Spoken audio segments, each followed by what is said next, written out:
Oh, mes chers amis, les traîtres de la communauté vivent impunis, passent impunément au milieu de la communauté. C'est grave dans l'histoire du monde, mais c'est grave. Il faut les punir de façon exemplaire. Et nous allons demander, oh, Kabila a tué ses Kabila a fait ça. Tant mieux. On peut tuer, on peut tuer aujourd'hui Kanyama. Demain, on peut tuer encore un autre. Ça nous concerne, ça nous engage en quoi? En quoi? Congolais. Vous êtes sûr qu'il est congolais? Vous êtes sûr? Et congolais, c'est lui qui défend les intérêts du peuple congolais. Qu'on arrête Sami Badibanga aujourd'hui, qu'on arrête quiconque aujourd'hui, tous ceux qui ont pactisé avec le pouvoir sanguinaire de M. Joseph Kabila. Cela ne nous touche en rien, cela ne nous concerne pas, dans la mesure où ils avaient fait leur choix, c'est de vivre avec le diable. Bonjour, chers amis fidèles téléspectateurs de la 3W Congo-France.com. Très heureux pour moi de vous retrouver encore nombreux en train de nous suivre à travers le monde. C'est déjà votre émission Congo Dialectique Politique présentée par votre humble serviteur Yannick Wenge, Motona Kibonzambe. Alors cette émission qui vous permet à découvrir toute tendance politique dans cette émission. Nous vous souhaitons la bienvenue. Merci d'avoir été connecté sur www.congofrance.com. Merci beaucoup à les boss José Dipumba d'avoir accordé cette opportunité. Aujourd'hui, vraiment, j'ai un grand plaisir de recevoir pour vous le professeur Jean Boissa avec le professeur Franck Alsimbo. Avec eux, vraiment, on va parler sur la politique congolaise ici dans ce plateau. Vraiment, j'ai mon invité, Papa Boissa. Papa Boissa va faire son entrée.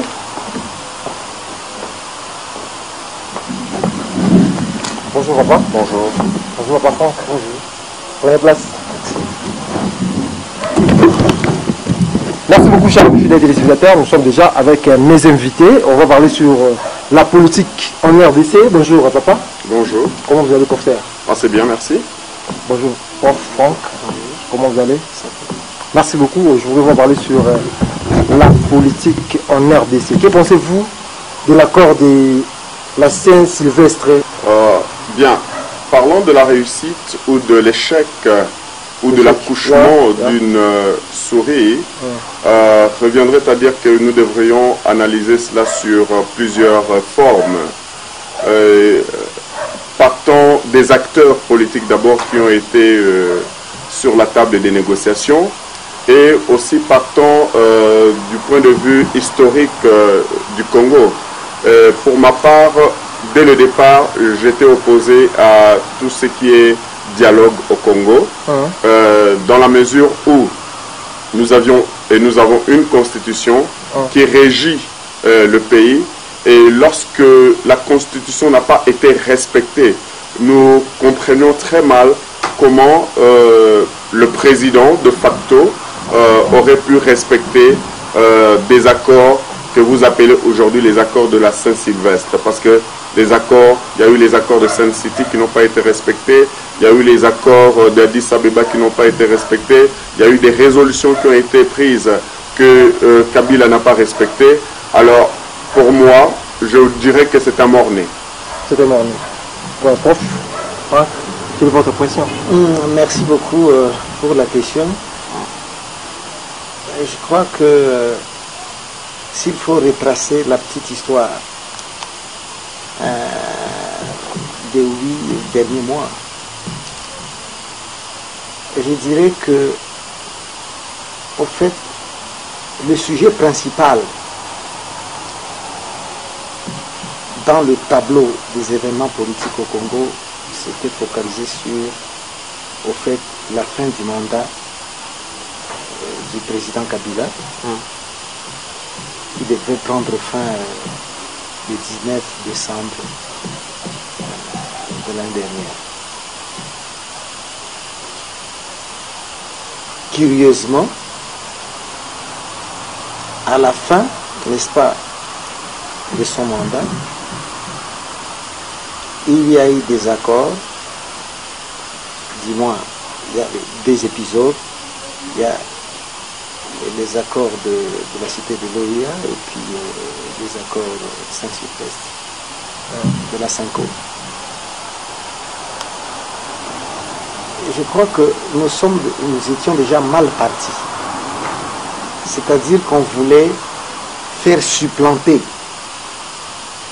la constitution, n'est-ce pas, du pays par un accord ou des accords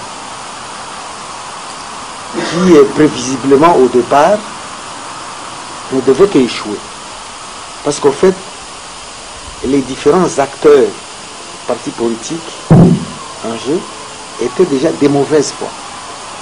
Plutôt que de focaliser sur le respect de la Constitution qui est, au fait, qui représente la souveraineté du Congo et du peuple congolais, on a plutôt donné l'impression, et ce qui s'est vérifié, que l'intérêt au partage, n'est-ce pas, de postes, le positionnement. Qui va être qui va être nommé qui, et on le voit jusqu'aujourd'hui. Il n'y a que tergiversation sur tergiversation, parce que les acteurs politiques sont de mauvaise foi. Donc ce n'est pas l'intérêt suprême de la nation qui est en jeu, c'est plutôt le partage du gâteau. C'est ça la vérité. Donc si on me demande si les accords de la Cinco ont échoué, je dirais oui, ces accords ont échoué par la mauvaise foi de nos acteurs politiques, par l'égoïsme de nos acteurs politiques, par la médiocrité, le dilettantisme politique de nos acteurs politiques. Voilà là où nous en sommes. C'est ça. Vous permettriez que je surenchérisse sur ce que mon collègue a dit. En fait, comme il le dit si bien, j'aime toujours partir de l'histoire. Ces accords ont été taillés sur mesure, comme l'ont été les accords de la Conférence nationale souveraine. Elles ne tiennent pas en ligne de compte les idéaux de la population congolaise, les aspirations de la population congolaise. Qu'est-ce que la population congolaise veut réellement? Comme le disait si bien Franck tout à l'heure, au sortir et au seuil de la date du 19 décembre 2016, toute la population congolaise espérait que le tribun Joseph Kabila allait organiser les élections, mais il ne l'a pas fait. Pourquoi ne l'a-t-il pas fait? On invoque plusieurs raisons, notamment le manque de finances. Mais lorsque une personnalité a eu le luxe de pouvoir,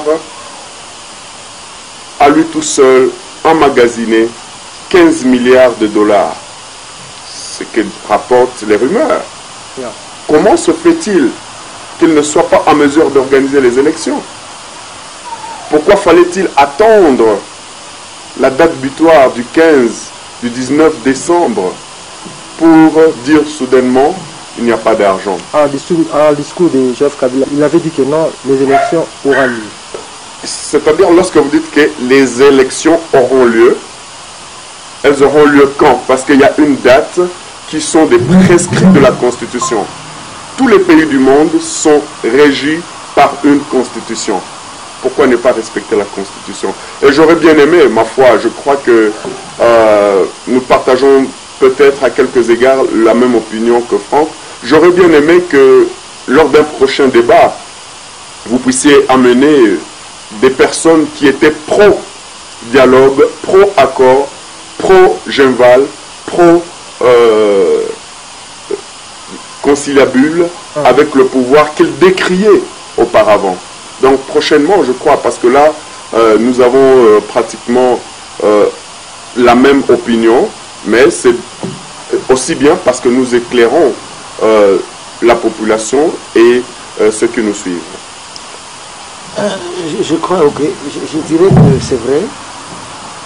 Nous sommes à bien des égards du même avis. C'est qu'au fait, tout part du fait que nous avons, la classe politique congolaise, elle est médiocre. Médiocre sur toute la ligne. Et tout ça, écoutez, ils ont démontré, les partisans, les gens qui étaient partisans de ces fameux dialogues. Nous savons pourquoi ils insistaient à ce que les dialogues aient lieu, parce que, comme je l'ai dit au départ, c'était pour des motivations, n'est-ce pas, d'intérêt partisan. Comprenez, c'est le vagabondage. Et parce que vous savez, même si, je peux dire que, écoutez, même si ces élections avaient eu lieu au moment opportun, ceux-là qui étaient partisans du dialogue, là, moi je doute parce qu'ils avaient peur d'affronter même ces mêmes élections-là. Parce qu'ils ne s'y étaient pas préparés. Ça, c'est vrai. Ils ne s'y étaient pas préparés.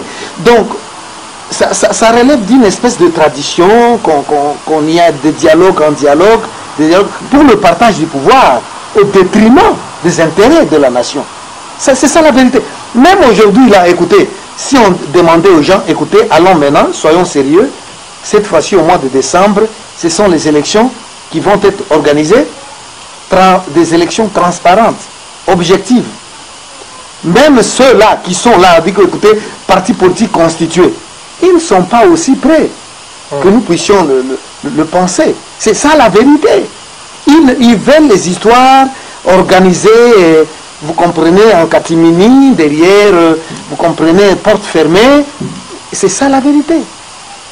On dit aujourd'hui, écoutez, si ils sont sérieux, vous avez prononcé une phrase Kabila dit on va aller aux élections. Soit dit la vérité soit dite aujourd'hui ici, il n'est pas de son intérêt, l'intérêt du président de la République d'organiser ces élections-là proprement, parce que, vous comprenez, son mandat étant fini, il n'a pas vraiment, politiquement, il n'a pas intérêt à organiser ces élections-là. Maintenant, on va lui jeter la pierre, mais c'est bien. Mais le problème, c'est la classe politique. La complicité, cela se fait avec la complicité de la classe politique congolaise. Qu'on ne vous trompe pas. On peut crier sur tous les tons, mais Kabila fait tout ça avec la complicité de la classe politique, soit de l'opposition. C'est ça la vérité. De quelle opposition vous voulez parler, Franck? On parle même de l'opposition, disons, entre guillemets, de l'opposition institutionnelle ou même de l'opposition, parce que l'IDPS aussi, là, je pense beaucoup à l'IDPS. Quand on parle de l'opposition, je pense à l'IDPS. Parce que vous comprenez, soyons sérieux. Donc, cela se fait avec la complicité même de l'IDPS. Et même le rassemblement dont on parle. Nous savons les conditions dans lesquelles ces rassemblements, vous comprenez, est né. Chacun le sait. Mes amis, notre classe politique, elle est médiocre. Tout ce que le président Kabila fait, c'est avec la complicité de cette classe politique-là. Cette même classe politique n'est pas d'accord avec l'organisation des élections normales. C'est pourquoi on a pris les devants pour dire, écoutez, allons au dialogue, allons faire... C'est ça justement. Merci beaucoup, papa. Prof Franck, merci beaucoup. Il y a une difficulté. Aujourd'hui, nous sommes déjà au mois d'avril. Pas d'avril. Au mois d'avril. Et chemin faisant, là, mois demain. Mais, mes chers amis, soyons réalistes. Soyons réalistes. Mais on rêve, soyons réalistes. Toutes les manœuvres dilatoires qui ne profitent que au gouvernement en place. Mais toutes ces manœuvres dilatoires ne profitent qu'au président, ne profitent qu'au gouvernement en place. On peut beau parler, on peut beau crier, mais nous y contribuons nous-mêmes. C'est ça le problème. Mois d'avril, mois de mai, d'ici là, mois de juin, et on ne fait que, vous comprenez, il y a la bagarre autour des postes, des positionnements, c'est plus lui. Écoutez, non, respectez les accords. Quels accords? Non, parce que tel n'a pas été nommé, il faut encore... On entend même parler d'un troisième dialogue, et ainsi de suite, à l'horizon. Où est-ce que nous allons, mes chers amis? Donc, la faute, c'est à nous. Nous, le peuple. La faute, c'est à nous aussi. Il ne faut pas toujours dire, décrier, voilà. Non, nous sommes en politique. Soyons réalistes. Soyons pragmatiques. Les accords, d'accord, mais regardez, tous ces jeux-là. Merci beaucoup, prof Franck.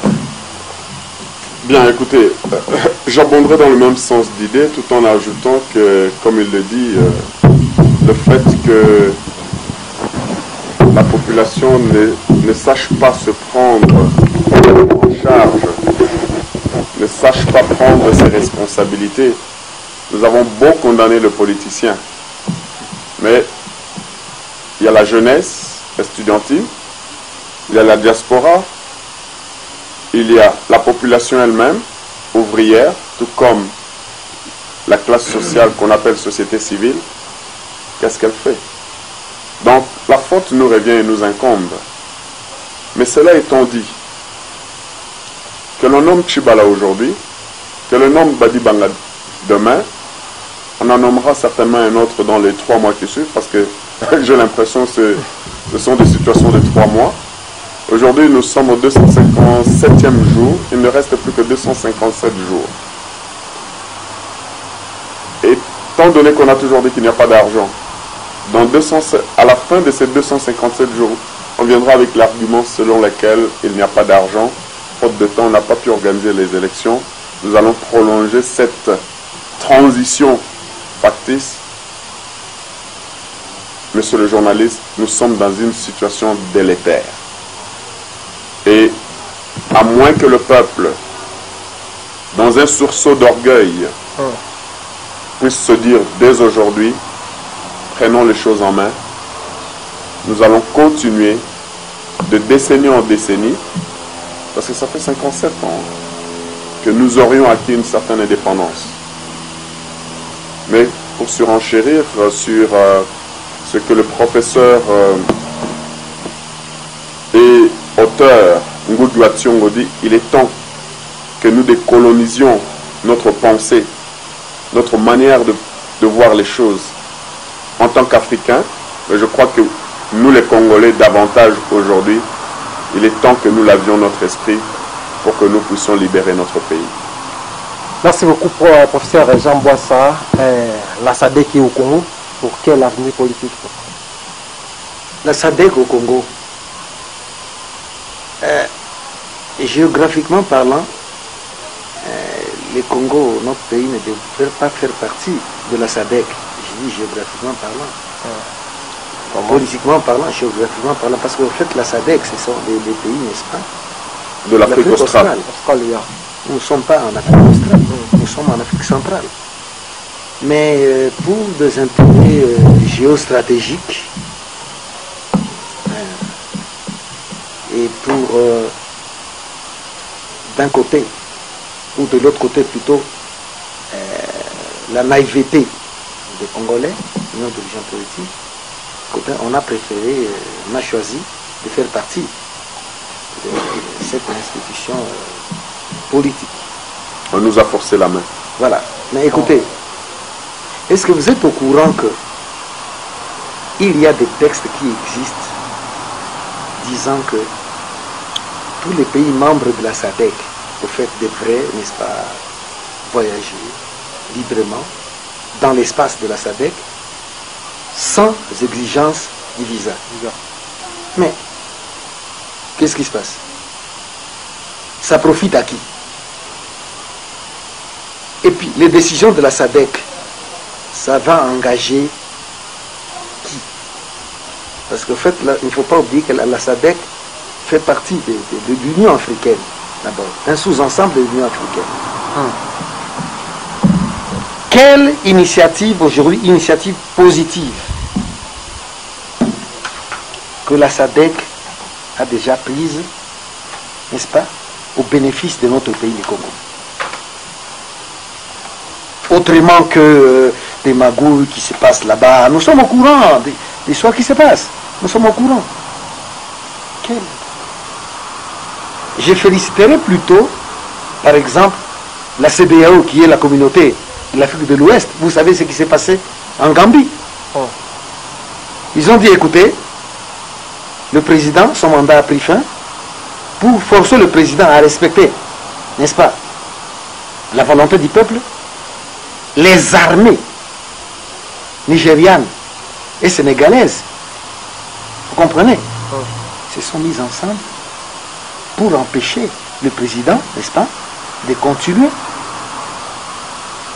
son mandat, disons, à rester au pouvoir au-delà du mandat imparti par la constitution du pays. Mais la SADC, qu'est-ce que le Congo a pratiquement bénéficié de la SADC? Pratiquement. C'est ça le problème. Et au fait, la SADC, cette SADC, elle n'est pas impartiale. Elle est partiale. À bien des égards, ne vous en faites pas. S'ils vont là-bas, certainement, ils vont, c'est pour préserver les intérêts du gouvernement en place.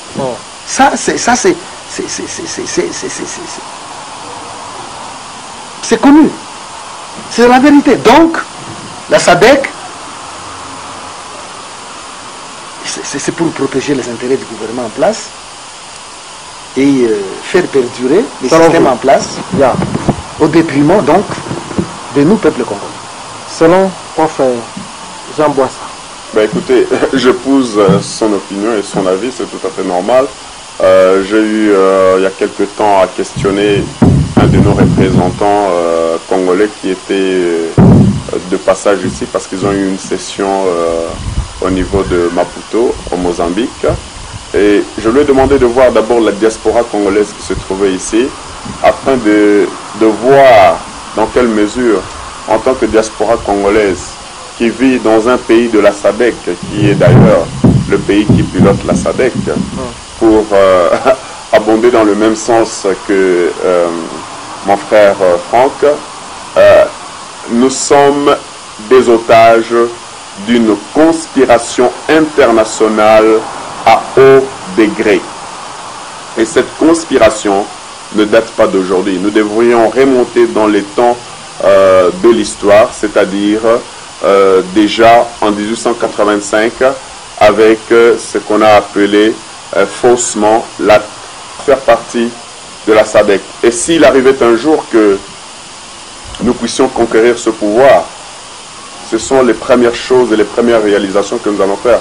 C'est d'abord de sortir de toutes ces organisations bidons qui n'ont rien à voir avec la population congolaise. Parce que nous devons défendre l'intérêt de notre pays et l'intérêt de notre population. C'est ce que ne font pas les politiciens que nous avons dans notre pays. Merci beaucoup, le professeur. Oui, avant de passer, d'évoluer, je crois que oui, ça a été très bien dit. Mais une chose que moi je condamne, de phrases comme, écoutez, nous avons hérité d'un passé surchargé et que, bon, écoutez, c'est comme si les Congolais étaient devant une situation de fait accompli, qu'on ne peut pas changer l'histoire ou réécrire l'histoire. Non. Bon, écoutez, parce qu'à la conférence de Berlin, le Congo n'appartient à personne, voilà, une expérience. Non, non, non. Le Congo appartient aux Congolais. Et c'est le travail que nous devons faire. Que nous sommes en train de faire. La mobilisation des masses populaires. Pour dire aux Congolais que non, le Congo c'est à nous.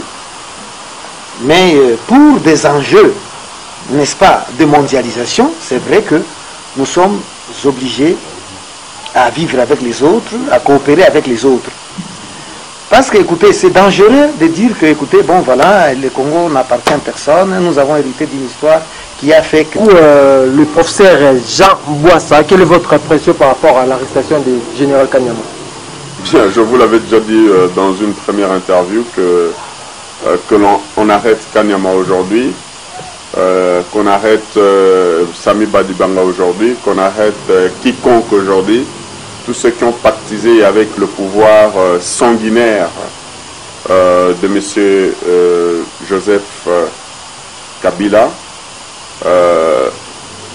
cela ne nous touche en rien, cela ne nous concerne pas, dans la mesure où ils avaient fait leur choix, c'est de vivre avec le diable. En vivant avec le diable, écoutez, cela n'engage que leur propre personnalité. Il n'a qu'à se défendre. Si justice il y a au Congo, qu'il soit porté devant la justice et que les accusations pour lesquelles on l'a arrêté, que pour se défendre. C'est tout. Nous faisons la même chose ici. Lorsque nous revendiquons nos droits, même dans ces pays étrangers vis-à-vis de notre pays, on nous fait arrêter. Et qu'est-ce que nous faisons? Nous engageons des avocats pour nous défendre. Que Kanyama ou toute autre personne impliquée dans les crimes au Congo, crimes financiers, crimes corporels, puissent se défendre vis-à-vis de la loi. C'est tout ce que je peux dire. Le reste n'engage que leur personne. Merci beaucoup, le professeur Franck Assimou. Votre question par rapport à... Ok, merci beaucoup. Ça peut être un scénario du pouvoir en place. Oh, Tout comme ça ne peut pas être un scénario, mais cela ne m'étonne pas. Mais il y a un prix à payer. Quel est ce prix-là? Moi, je crois que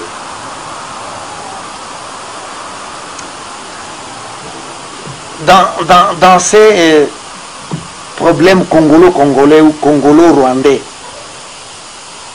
il y a des factures qui vont être payées. Du côté de nos frères congolais, ils ont des factures à payer, de lourdes, très lourdes factures à payer. Du côté du Rwanda aussi, ou des Rwandais. Mais si on me demande d'être sincère, je dirais que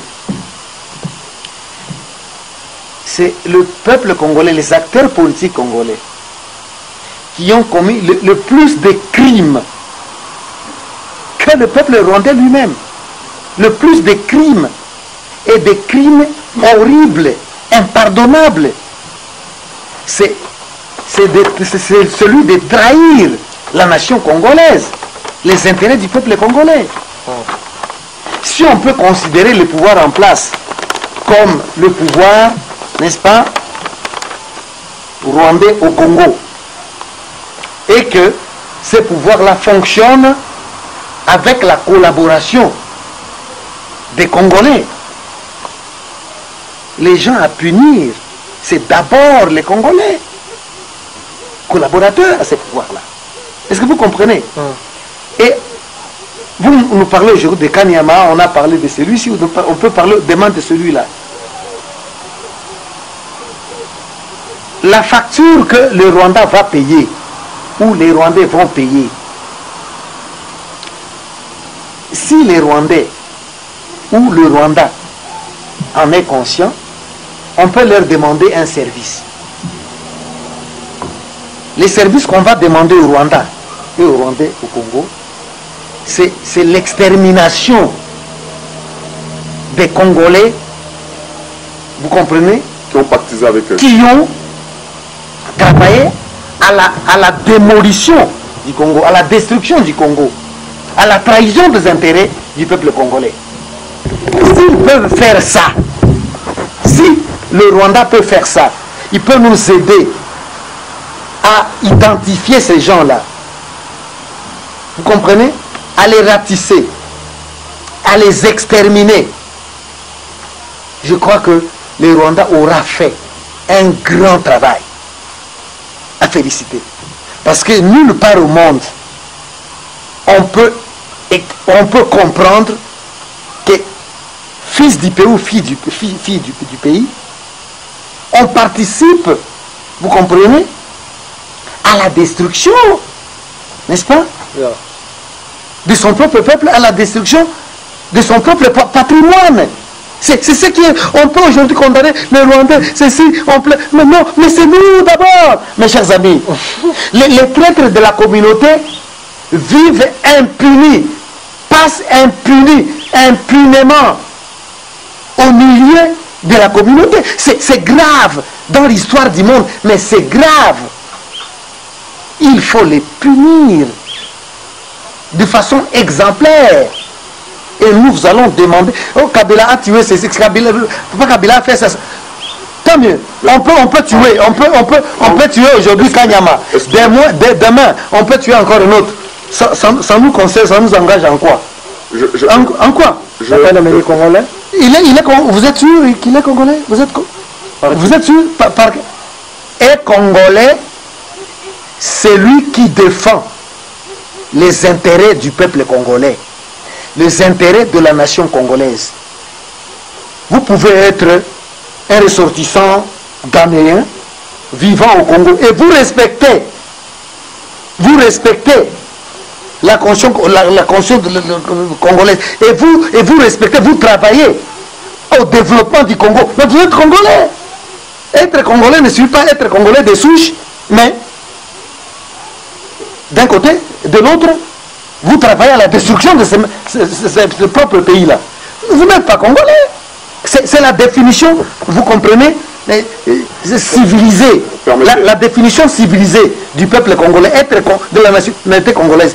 Être congolais, c'est vivre au Congo ou ailleurs, mais en travaillant, n'est-ce pas, au développement de ces pays-là. Là, vous êtes un de nôtres. On peut vous reconnaître. Mais si vous travaillez à la destruction du Congo, mais mes chers amis, qui que vous soyez, vous êtes notre ennemi. C'est ça la vérité. En fait, moi, et soit dit en passant, je vous en prie, soit dit en passant, c'est même président Kabila, dont on dit qu'il est un sujet rwandais ou tanzanien, machin. Vous êtes sûr que si le président Kabila travaillait réellement et consciemment pour le développement du Congo, de la nation congolaise, la construction de grandes universités, grands chantiers, le développement dans tel secteur, vous pensez que on pourrait, n'est-ce pas, lui porter cette haine? Vous pensez? Je ne pense pas. Je ne pense pas. En fait, moi, je voudrais juste épingler le fait que vous appelez ce monsieur papa. Et ça me pince au cœur, franchement. Et par moments, vous l'appelez président, ce que moi, je ne lui reconnais pas. Donc, c'est seulement ce que je voulais souligner. Mais il est vrai ce que vous dites, que la personne qui défend sa patrie est à même d'être appelée un Congolais par rapport à une personne qui serait née au Congo de père et de mère congolaises selon la Constitution, qui est en train de détruire sa propre mère. Parce que quand nous parlons du Congo, nous devons comprendre que le Congo, c'est notre mère. C'est notre terre et la terre, c'est notre mère. Et tous ceux qui ont détruit le Congo ne sont plus amenés à être appelés, libellés comme étant des Congolais. Merci beaucoup. Mais, je vous en prie, je peux répliquer un tout petit peu là. Ça relève de mon éducation.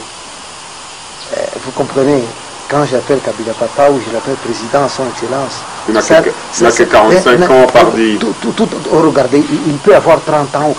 De par ses fonctions, de par mon... C'est la faiblesse que moi j'ai. De par mon éducation, écoutez, il est président de la République, reconnaissons-le. Reconnaissons-le. Merci beaucoup. Il est président, il est papa. Merci pour vous en prie. Pour vous dans cette émission, ça m'engage question Il est président de facto, Franck.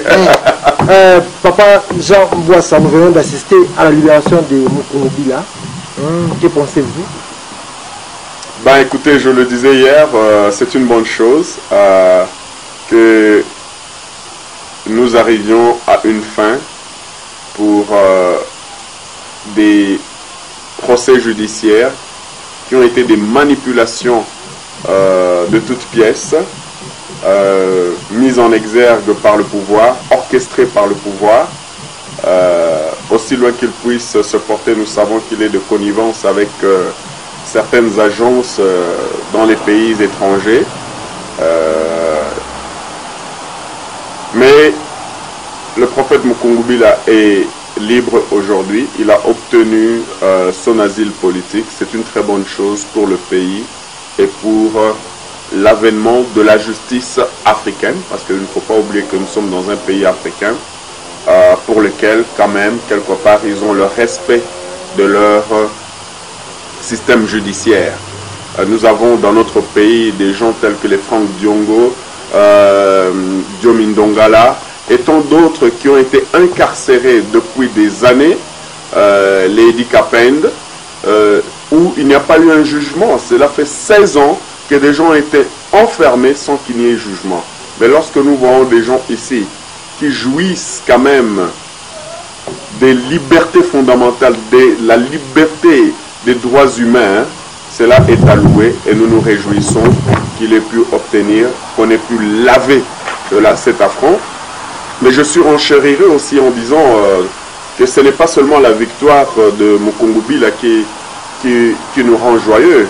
Il y a eu aussi la multiplicité de procès qu'on a intentés aux Congolais de la diaspora qui vivent ici. Nous avons eu le cas de Pascal Bakole sans rival en 2012, décembre 2011, janvier 2012, lorsqu'il fut arrêté, encore une fois, par la mauvaise foi de nos politiciens ou de ceux qui nourrissent des aspirations politiques.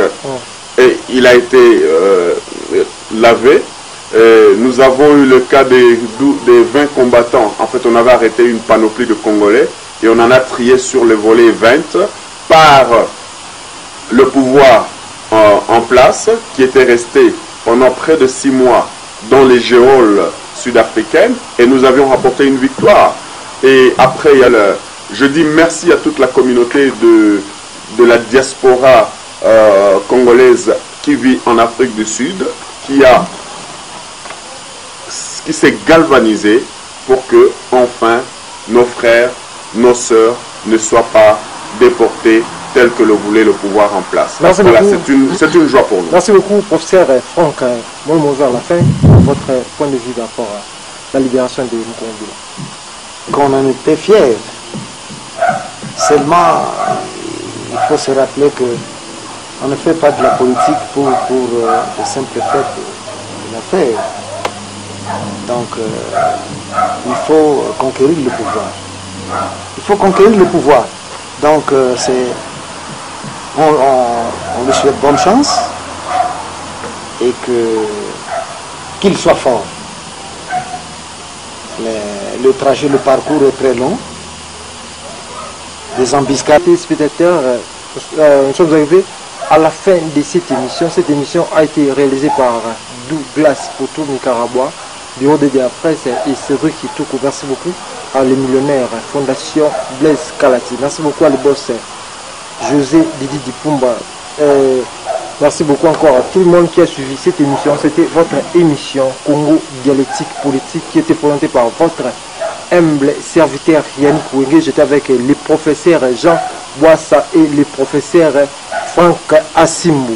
Merci beaucoup. Restez toujours branchés sur www.congofrance.com et avec l'espoir de vous retrouver au prochain numéro. Ciao. Merci beaucoup. Merci. Merci beaucoup. congofrance.com